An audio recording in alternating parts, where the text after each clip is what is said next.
श्री राम ब्रह्मा जी के पुत्र दरीची, दरीची के पुत्र महर्षि कश्यप के वंश से जो सूर्य वंश हुआ, उसी के इक्ष्वा कुल में श्री राम का जन्म हुआ। इन्हें रामचंद्र भी कहते हैं। रामायण के अनुसार महाराज दशरथ और रानी कौशल्या के सबसे बड़े पुत्र सीता के पति व लक्ष्मण, भरत तथा शत्रुघ्न के भ्राता थे। हनुमान उनके परम भक्त हैं। लंका के राजा रावण का वध उन्होंने ही किया था। उनकी प्रतिष्ठा मर्यादा पुरुषोत्तम के रूप में है, क्योंकि उन्होंने मर्यादा के पालन के लिए राज्य, मित्र, माता पिता तक का त्याग किया।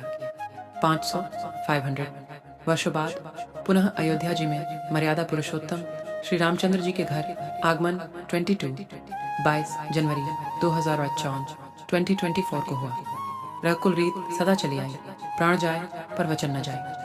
वे भगवान विष्णु के अवतार माने जाते हैं। श्री राम का जन्म वैवस्वत मनवंतर में 23वें चतुर्युग के त्रेता में हुआ था। उन्होंने करीब 11000 वर्ष अयोध्या का शासन किया था।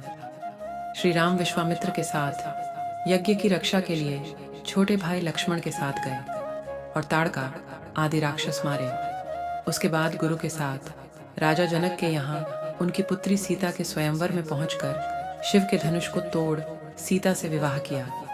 जब उन्होंने अगला राजा बनाया जा रहा था, तब उनके पिता के वचन के लिए 14 वर्ष वनवास जाना हुआ, जहां पर लक्ष्मण ने शूर्पणखा के नाक कान काट दिए और उसके भाई खरदूषण का राम ने वध कर दिया। माता सीता का अपहरण रावण द्वारा किया गया, जिसकी खोज में जटायु पक्षी जो बात करता था, जिसने रावण का प्रतिकार किया था, का पिता के समान अंत्येष्टि संस्कार किया। आगे हनुमान सुग्रीव से मिले। सुग्रीव ले भाई बाली का वध कर सुग्रीव को राजा बनाया। हनुमान ने माता सीता की खोज की रावण के भाई विभीषण को शरण दी।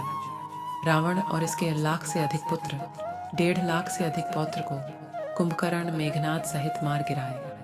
रामेश्वर में शिवलिंग स्थापित किया, जो कि ज्योतिर्लिंग के रूप में प्रसिद्ध है। नवरात्रि शक्ति की पूजा की समुद्र पर पुल बनाया और रावण को विभीषण के द्वारा अपताए रहस्य से जानकर मार गिराया।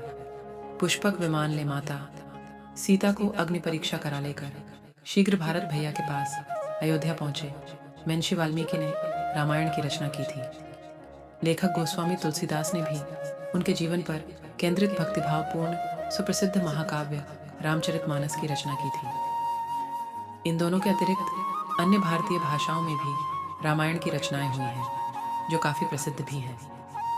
स्वामी कृपात्री ने रामायण मीमांसा में विश्व की समस्त रामायण का लेखा है।